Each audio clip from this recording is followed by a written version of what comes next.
전국적으로 집값이 대폭락하고 있는 현재, 앞으로 화성시에서 가장 미래가치 있는 지역은 이 세 곳입니다. 안녕하세요. 오늘은 화성시 앞으로 어느 지역이 돈 되는지, 가장 큰 미래가치를 가지고 있는지 알아보겠습니다. 영상 후반부에는 가격이 폭발적으로 상승할 지역 세 곳을 공개할 예정이니 끝까지 집중해주세요. 2035 화성 도시기본계획입니다. 화성시 최상위 도시계획으로 화성시에서 만드는 모든 하위계획의 기본 지침서라 보시면 되겠습니다. 화성시는 우리나라 북서쪽에 위치하며 북쪽은 안산시, 수원시, 동쪽은 용인시, 오산시, 남쪽은 평택시에 접하고 있습니다.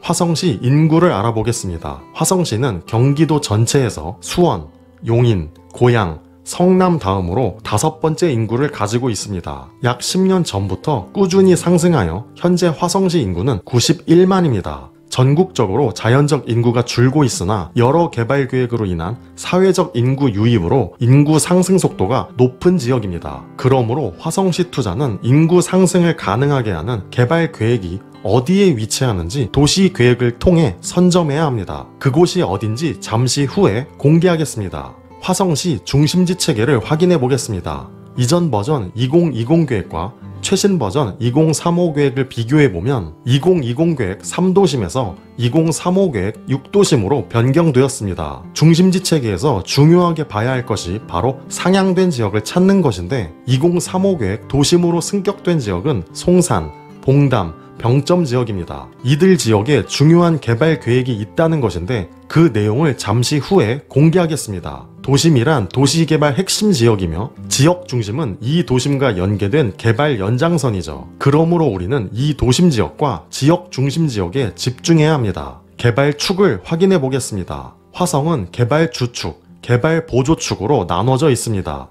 6개의 도심을 기준 2개의 개발 주축을 따라 주요 개발이 진행되며 9개의 지역 중심을 기준 4개의 개발 보조축으로 개발이 확장됩니다. 우리는 개발 주축에서 개발 보조축으로 이어지는 확장성에 집중해야 합니다. 개발 가능지입니다. 어느 지역에 개발이 가능한가를 찾을 때 꼭 확인해야 할 내용입니다. 그림을 보시면 파란색 기개발지는 이미 개발이 완료된 지역, 초록색 개발 억제지는 지금은 개발이 안 되지만 앞으로 개발을 할 수 있는 지역, 빨간색 개발 불능지는 개발이 절대 불가한 지역, 하얀색 개발 가능지는 현재 개발이 가능한 지역의 의미를 담고 있습니다.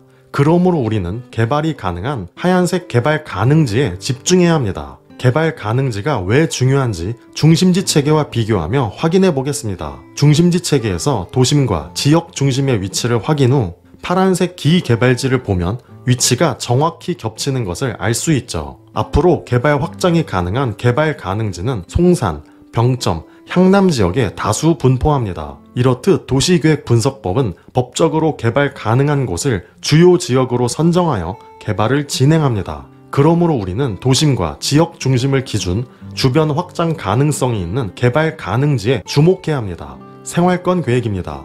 화성시는 서생활권, 동생활권으로 나눠져 있습니다. 각각의 생활권별로 인구 배분을 계획하여 그 지역 미래 인구수를 예측할 수 있는데 이 내용은 정말 중요하니 집중해주세요.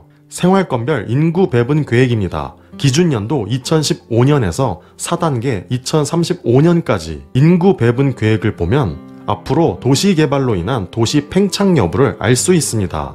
두 생활권을 비교해보면 서생활권이 보다 높은 인구 증가 계획을 가지고 있습니다. 인구 계획이 높다는 건 이 지역 일자리 창출이 가능한 개발 계획이 있다는 것이죠. 어떠한 개발인지 잠시 후에 공개하겠습니다. 교통망 계획입니다. 도시계획의 진행 가능성을 예측할 수 있는 것이 바로 교통망 계획입니다. 지역이 개발되려면 도로망이나 철도망 인프라가 만들어져야 합니다. 그러므로 자연스럽게 인구 유입이 될 것이며 개발에 대한 속도와 정확성이 올라갑니다. 이 자료는 화성시 도로계획입니다.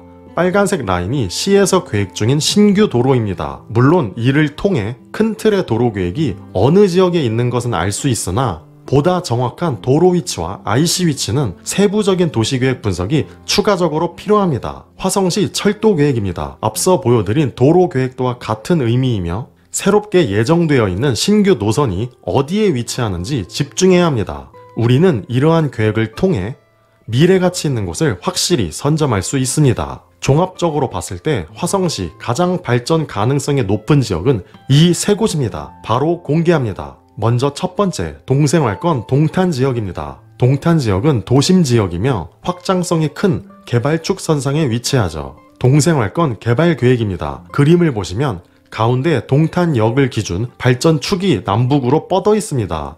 이 빨간 선을 중심 동탄지역 개발계획이 몰려있죠. 동탄은 삼성 화성 캠퍼스가 위치하여 이에 따른 반도체 산업과 시너지 효과를 기대합니다. 또한 삼성전자의 연구 및 생산시설의 입지 효과가 극대화될 수 있는 벤처, 복합 기능이 추가될 예정입니다. 교통망으로는 GTX, 인덕원 동탄선, 그리고 트램까지 계획돼 있죠. 이로 인한 서울 접근성이 더욱 높아지며 인구 상승과 함께 엄청난 가치 상승이 예상됩니다. 전국적으로 인구 하락이 되고 있는 현재 어떻게 인구 상승이 가능하냐 생각하는 분 있을 겁니다. 개발 계획이 있는 곳에 인구가 집중된다는 것은 다른 지역에서의 인구가 이곳으로 옮겨온다는 것이죠. 이곳이 확장되고 다른 지역은 축소된다는 겁니다. 이곳의 인구가 상승한다는 건 화성시 전체를 말하는 게 아닙니다. 두 번째, 서생활권 향남지역입니다. 향남지역은 도심지역이며 발전 가능성이 제일 큰 개발축에 위치합니다. 향남지역은 서생활권으로 향후 인구 증가 계획이 첫 번째로 많은 지역입니다. 향남지역은 기개발지를 중심 주위 개발 가능 면적이 상당히 넓습니다.